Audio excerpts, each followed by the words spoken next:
gimana ya aku bilangnya, badan sudah capek tapi mereka masih bisa fight gitu.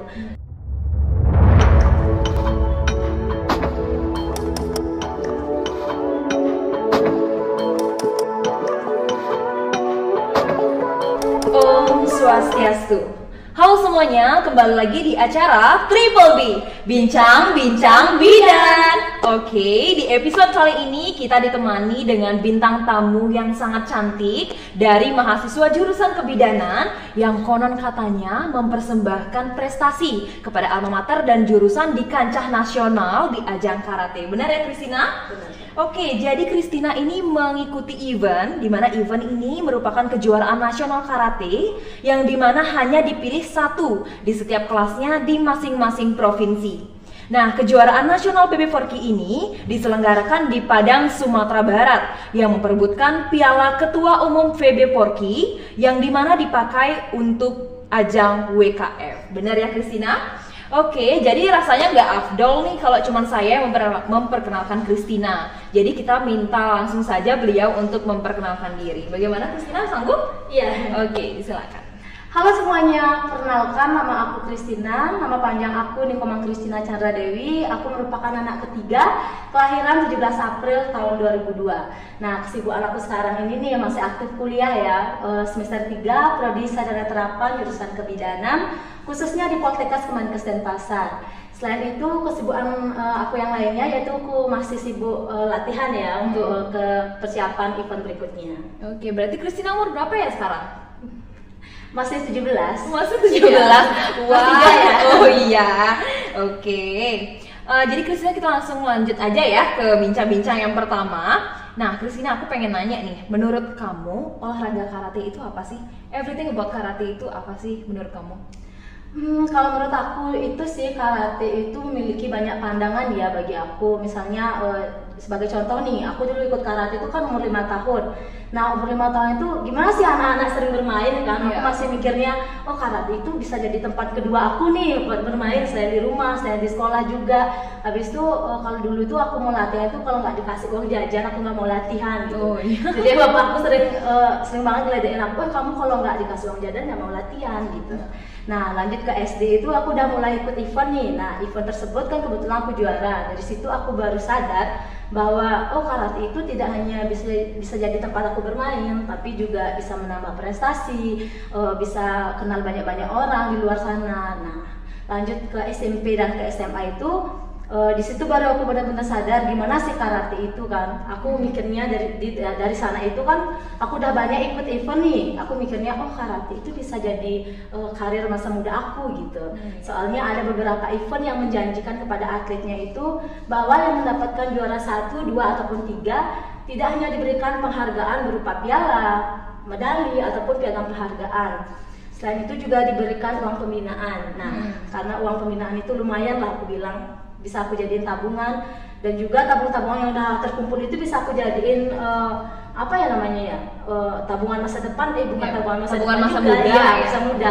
Bisa bantu-bantu orang tua di rumah untuk bayar kuliah, bahkan juga bantu-bantu apa ya di rumah itu bisa apa sih kepengenan aku itu, misalnya rumah itu biar kayak gini bisa aku pakai uang itu gitu. Nah jadinya di sana aku baru mikir selain bisa menyehatkan badan, selain bisa menambah banyak teman, bisa menjadi karir juga ya ternyata karate itu. Aku sadarnya baru di SMP dan SMA. Oh gitu, berarti ya sudah lama lah ya kamu bernaung di bawah karate ini begitu ya. Oke Christina, yang kedua, pencapaian apa saja yang pernah kamu dapat di ajang karate ini? Kalau ngomong masalah pencapaian ya mungkin belum seberapa sama atlet-atlet berprofesional di luar sana. Tetap rendah hati ya. Iya. Tapi kalau sampai sekarang ini aku sangat bersyukur atas pencapaian yang sudah aku raih. Mulai dari gimana sih kita bisa menabung sendiri dari hasil keringat kita gitu kan, dari hasil uang pembinaan. Habis itu juga pencapaian terbesar menurut aku itu gimana kita bisa membanggakan orang tua. Nah dari prestasi aku yang segini, aku melihat gimana bahagianya orang tua aku. Terus mungkin kebahagiaan mereka itu nggak sebanding ya sama apa ya perjuangan sudah mereka itu dah. Hmm. Perjuangan mereka menjadikan aku seperti sekarang gitu, support mereka. Nah melihat mereka kayak gitu, itu rasanya sudah pencapaian terbesar aku gitu, melebihi dari gimana sih kita bisa mendapatkan yang lebih dari itu, misalnya mendapatkan uang pembinaan. Tapi menurut aku bangganya orang tua kepada aku itu merupakan pencapaian tertinggi. Ya, prestasi apapun yang kita dapat tidak pernah sebanding dengan kebahagiaan orang tua. Betul sekali. Oke. Kita lanjut ya, Christina, ke pertanyaan yang ketiga. Nah, gimana sih pendapat kamu mengenai tanggapan orang-orang yang selalu bilang kalau enak lo jadi atlet, dapat uang, dapat jalan-jalan, dispen juga dapat. Gimana sih tanggapan kamu? Atau mungkin kamu nggak setuju tuh sama tanggapan mereka? Kalau tanggapan orang-orang yang kayak gitu tuh mungkin orang-orang yang hanya melihat hasilnya saja ya, tanpa mereka melihat ataupun kepikiran gimana sih prosesnya orang itu, gimana sih perjuangan orang itu agar bisa mendapat prestasi yang seperti sekarang ini. Mungkin mereka tuh nggak mikirnya itu nggak ke belakang ya, mungkin yang sudah ada di depannya gitu, gimana sih hasilnya. Tapi dari capeknya mereka latihan, jenuhnya mereka, gimana ya aku bilangnya, badan sudah capek tapi mereka masih bisa fight gitu. Mereka nggak lihat seperti itu. Tapi kalau tanggapan aku sih, kalau masih itu positif, kita ambil positifnya sebagai apresiasi lah untuk diri sendiri. Terus untuk yang negatif ataupun yang kurang berkenan didengar di telinga gitu, mungkin ada suara yang pedas atau omongan yang pedas lah gitu, kita jadikan itu sebagai evaluasi ya, sama motivasi juga untuk kedepannya. Jangan dijadikan alasan untuk kita putus asa, berkecil hati atau apalah itu ya. Maksudnya jadikanlah itu sebagai bahan buat kita bisa berprestasi lebih baik lagi ke depannya. Oke, bener banget Christina. Oke, kita lanjut ya ke pertanyaan yang keempat. Nah, aku mau tahu dong tips dari Christina untuk membagi waktu latihan dan juga waktu kuliah. Gimana sih tipsnya? Kalau sekarang ini mungkin masih beradaptasi ya untuk hal tersebut. Tapi kalau dulu aku SMA itu aku jarang sekolah, banyak dispennya gitu. Tapi sekarang karena baru beranjak ke semester 3 ya, baru semester 3 itu penyesuaiannya itu harus lebih dipercepat mungkin ya untuk masalah dispensasi. Apalagi sekarang ini aku dispen panjang dari September lalu sampai November bulan depan gitu ya. Nah untuk dispensasi itu kan aku belum tahu tuh gimana alurnya dispensasinya, beda kayak SMA itu tinggal dikumpul ke wali kelas sudah beres. Tapi kalau kuliah itu beda, kita harus lanjutnya ke kampus pusat kepada pemimpin gitu. Jadi syukurnya dispensasi aku sekarang ini di ACC, tapi walaupun dispennya itu di ACC, tapi aku tidak ngambil sepenuhnya gitu. Aku ngambil dispensasi teori aja karena aku tahu praktek itu kehadirannya harus 100% ya. Jadi aku setiap praktek itu aku tetap ke kampus. Nah selain itu juga namanya kita mahasiswa ya, tugas dan kewajiban itu ya tetap harus dijalankan, harus dibuat. Dan yang terpenting itu jangan sampai dosen yang ngejar-ngejar kita karena kita ketinggalan mata kuliah kan. Tapi harus kita yang aktif, kita yang ngejar dosen. Gimana sih, apa sih tugas yang harus kita buat, harus kita kerjakan untuk mengganti ketinggalan mata kuliah yang sudah dijalankan oleh dosen gitu. Jangan sampai dosen yang ngejar-ngejar kita, kayak maling gitu ya istilahnya. Berarti tetap kamu bertanggung jawab gitu ya, dan mengingat kewajiban kamu sebagai seorang mahasiswa. Dan sebagai informasi bahwa Christina ini juga aktif di organisasi kemahasiswaan juga loh. Dia menekuni di bidang organisasi himpunan mahasiswa jurusan kebidanan dan sedang menduduki jabatan sebagai wakil koordinator divisi Menteri Pemuda dan Olahraga. Oke, keren banget loh Christina. Oke, kita lanjut ya Christina ke pertanyaan yang kelima. Nah, setelah event kejurnas yang di Padang waktu ini, apa ada lagi event di tahun ini? Kalau event berikutnya tentu ada ya, khususnya di bulan depan, bulan November. Deket lagi ya? Iya. Deket ya? Bulan November itu ada event Porprov. Nah, Porprov ini merupakan pekan olahraga provinsi yang merupakan event tertinggi lah di provinsi aku bilang, karena ada beberapa cabang olahraga yang menggunakan event Porprov ini sebagai acuan untuk mengikuti PON berikutnya, PON tahun-tahun berikutnya gitu. Jadi kebetulan cabang olahraga karate ini eventnya dilaksanakan di Klungkung pada tanggal 17 sampai dengan 16 November. Tapi selain itu setelah Porprov kan 12 November sampai dengan 16 November. 17 November itu aku sudah fly ke Jakarta, langsung fly gitu, tanpa istirahat lah ya. Nah, ke Jakarta itu aku mengikuti event WKF Seria namanya. WKF Seria itu merupakan ajang perankingan sih aku bilang. Kalau aku bilang pertandingan seperti pertandingan, bilang seperti seleksi juga seleksi itu namanya. Karena kita di sana itu mencari perankingan dunia yang dimana atlet-atlet pilihan mengikuti event tersebut untuk mencari grade-nya mereka. Entah mereka ada di grade pertama, kedua, ketiga, atau seterusnya gitu.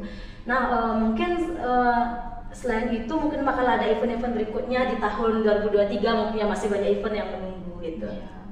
Berarti Christina sekarang sambil juga kuliah, sambil latihan, mempersiapkan diri di Porprov ya. Duh, keren sekali. Oke, pertanyaan terakhir nih Christina. Gimana sih pesan dan kesan kamu mengenai prestasi yang sudah kamu raih? Gimana sih pesan kamu untuk teman-teman semua yang lagi nonton podcast ini ke depannya? Kalau ngomongin kesan-kesan, aku mulai dari kesan dulu deh. Nah, kalau mungkin orang-orang seperti yang orang-orang lihat itu dilihat dari hasilnya, mungkin atlet itu suka-sukanya aja tanpa ada dukanya gitu kan. Tapi kalau menurut aku itu selain suka-suka aja, karet itu juga banyak naik turunnya gitu kan. Mulai dari kita latihannya capek, jenuh, kadang juga bosen, badan udah pegel-pegel tapi masih bisa dipaksa buat latihan. Tapi di balik kelelahannya itu kadang itu yang kita jadikan bahan untuk kita tertawa sama teman-teman gitu, saling menyemangati, saling mensupport satu sama lain. Selain itu juga ketika kita berada di satu tim, entah itu tim besar ataupun tim kecil, itulah sebuah kehormatan bagi atlet gitu. Apalagi sudah bisa membanggakan kabupaten, provinsi, bahkan juga sampai membanggakan negara gitu, sudah sangat kehormatan bagi kita gitu kan. Nah, untuk orang-orang pikir itu seperti jalan-jalan, uang dapat, emang itu emang sebuah apresiasi buat kita, kesenangan juga bagi kita atlet. Disitulah kita meluapkan gimana ya rasa lelahnya itu terbayarkan gitu, ya, kita bilangnya terbayarkan. Ya. Nah gitu kan, senangnya yaitu dapat jalan-jalan keluar pulau, habis itu uang dapat, pengalaman juga makin banyak, prestasi menambah, dan juga mengenal banyak-banyak orang lah di luar sana gitu. Jadi untuk pesannya, khusus untuk atlet yang sedang menjadi mahasiswa atau mau menjadi mahasiswa, sama posisinya seperti sama seperti saya sekarang ini, janganlah kalian merasa kuliah sama latihan itu dijadikan beban atau kalian menjadikan itu sebagai pressure di hidup kalian gitu.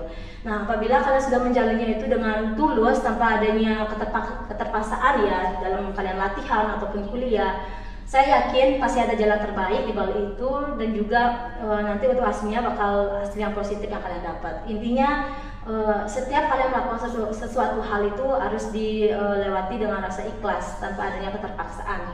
Dan pesan yang lagi satu yaitu tetap semangat dan tetap tersenyum menjalaninya gitu.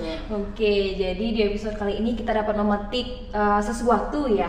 Jadi kita dalam menjalani hidup ini kita harus mengambil setiap kepositifan ya, mengambil positifnya, membuang negatifnya. Kemudian kita juga dalam menjalani hidup, menjalani usaha, kita harus tekuni secara sungguh-sungguh untuk mendapatkan hasilnya nanti. Begitu ya Christina ya.